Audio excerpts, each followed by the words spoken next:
Why Salamanca ba yung napili namin na place? Stretching tayo, guys. Sorry, guys. Super duper aga namin today. Like 9 a.m. pa lang. Init na ngayon. Super duper aga namin today. Like 9 a.m. pa lang.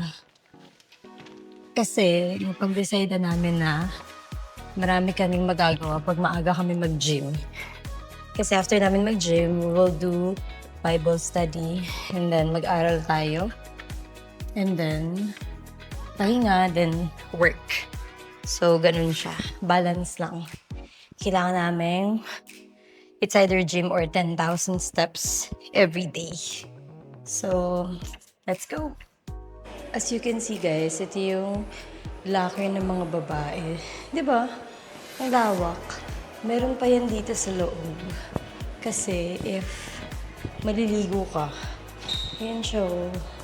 Meron dito. And meron namang ito. Grabe, ang galing. Ang laki. Kasama na yan sa bayad niyo.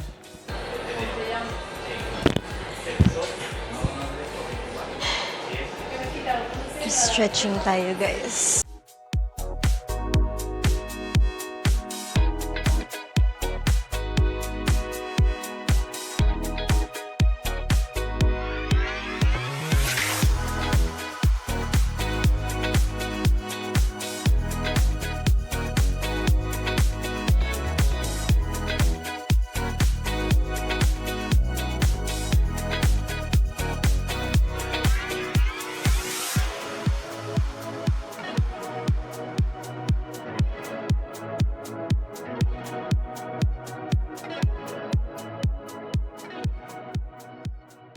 Tapos na kami, guys.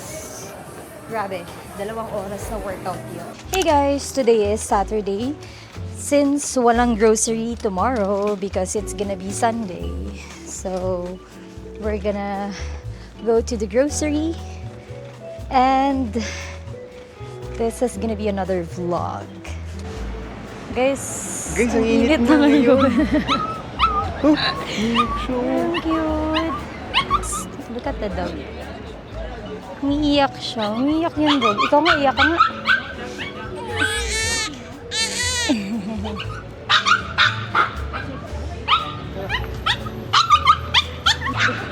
Gawala yung aso, guys.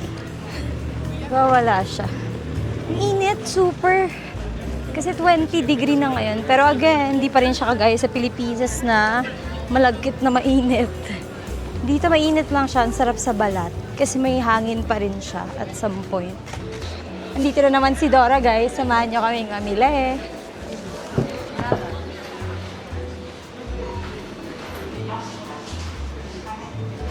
Namimili tayo, guys, bilang healthy living tayo dito sa Spanya. Laki ng curry for dito, guys. I want chicken breast. So, alin yung una mong Super bibili? economico. Yeah.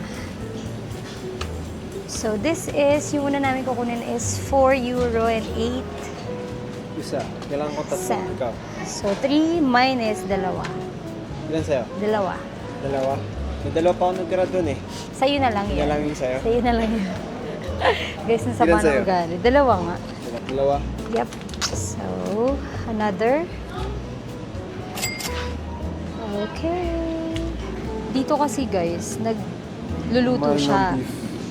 Ano kasi siya, meal plan kasi to. Kasi nga nag-gym, gusto niya nang magseryoso sa gym. Mahal So, lang beef yung chicken, 4 lang. Ito 9. tingnan nyo guys, yung beef nila. It's 9, but healthy naman. Kesa bumili kayo ng mga fast food. Kita natin sa kanila. So, ayan yung kinuha niya, guys. Ikaw, ilan sa'yo? Dalawa rin? 2 rin. So, pag 3 sa'yo, minus 1 lang sa akin. Okay. Yan yung mga price nila nandito na mismo. Kasi syempre, iba-iba ng timbang. Iba-iba din ng price. Right. Punta tayo sa... Unahin natin sa baba. Kasi pag mabigat na yung dala natin, mahirap na. Kaya kami sa baba. Harap tayo na mabibili pa dito. Kuha tayo nito guys para sa corn and egg. Tapos, kumuha siya ng mga ganito. So, tingnan niyo yung mga price nila. 60 na 70. Pwede naman siguro mag-cheat day guys. So, kukuha ako nito. Cheat day! Dahil mag-movie ako later. Cheat day. Cheat day. Guys, hindi ko alam kung bakit, pero ang sarap nito. Fresa. Strawberry, fresa, in Espanyol. Ang sarap niya kasi talaga. So, naubos ko siya last time. Kuha tayo ng gatas, guys. Kasi, nagkakape kasi ako. So, I need milk. I'm not sure kung alin yung masarap. Pero I think this one is okay. Nakikita ko kasi sa mga coffee shop dito. Parang ito yung ginagamit nila. So, tapos na kaming mamili. Luluto kami later. Kahit hindi ako marunong magluto, guys. Assistant niya lang ako. Guys, magbabayad na kami. Tingnan natin kung magkano yung bill natin. So, let's go, let's go. We're gonna pay. Tingnan natin kung magkano aabot ang ating bill. So, may pila dito kung gusto nyo magpa-assist. Pero meron din dong self-service na magbabayad kayo. Pero dahil madami kaming bit-bit, minsan nagkaka-error. Magbabayad na lang kami sa counter.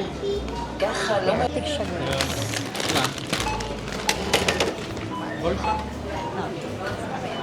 Yes. Automatic. Tignan nyo guys yung bill natin. The bill. 21 na. 51 na. Tingnan natin yung Santander natin. Santander yung bank namin dito. So, 140 yung tarjeta. Kita nyo yun guys. Naka 114 kami. Tapos na kami mag-grocery guys. Hola a todos! Buenos dias! So, samahan nyo kami na mag-dry run ng picnic namin for tomorrow. Dry run lang to guys ng picnic namin for tomorrow. Napakamalas. Sarado yung mga store, magbi-picnic.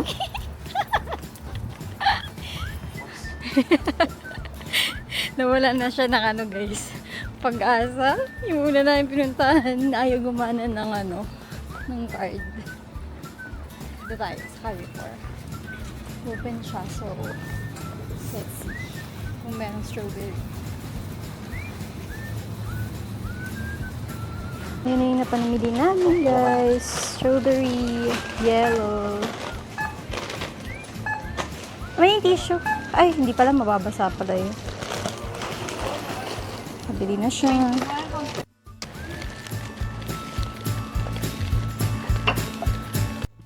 Dito kami magpipiknik, guys. Sa mga spot. Nagawin ba tayo sa spot, no? No? Guys, maglalatag na tayo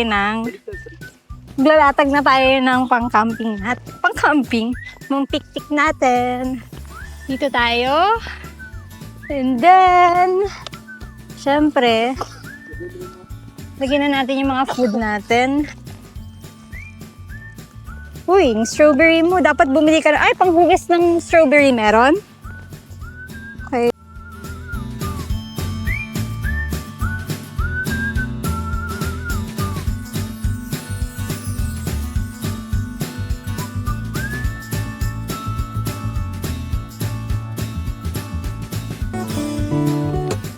Let's go. Let's jump.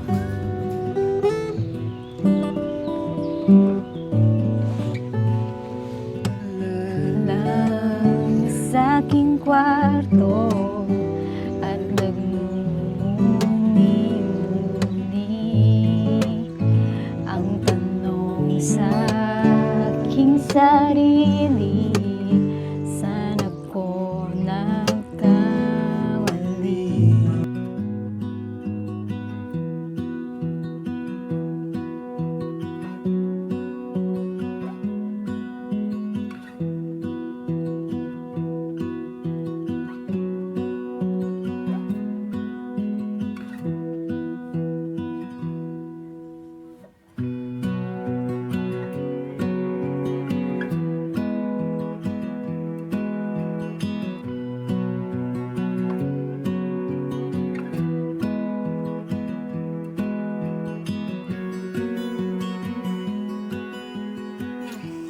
Hola chicos, y aquí estoy sola porque mi pareja está en la casa. So, he's at home kasi kinukuha niya lang yung laptop niya. Pero, I just wanted to share na super duper ganda dito sa Salamanca. Cuando queremos relajarnos, we usually come here. This is Parque Huesitas. So, ang sarap lang maglakad-lakad dito, mag-picnic, mag-jamming, mag-guitar. And, pag gusto nyong umupo lang and then just, breathe. Kung mapapansin nyo, maririnig nyo lang dito yung huni ng ibon. So, may mga park dito para sa mga bata. Papakita ko sa inyo na ang daming tambayan dito, super. And why Salamanca ba yung napili namin na place? Aside sa may community na dito guys, ng mga Filipinos na nomads din, para nosotros Salamanca is the perfect place guys, porque no es demasiado busy, right? So it still has so much charm, beautiful views, and then masasabi ko lang, tahimik pero hindi siya boring. So yon. And key in Salamanca is just simple, tranquila, and full of, moments lang. Kahit saan kayo pumunta, as in, ang ganda ng vista, ang ganda ng makikita nyo talaga, guys. Kaya, if you're planning to come here sa Spanya, bumisita kayo dito sa Salamanca, baka makonsider nyo rin na dito na lang kayo tumira. Right? That's it!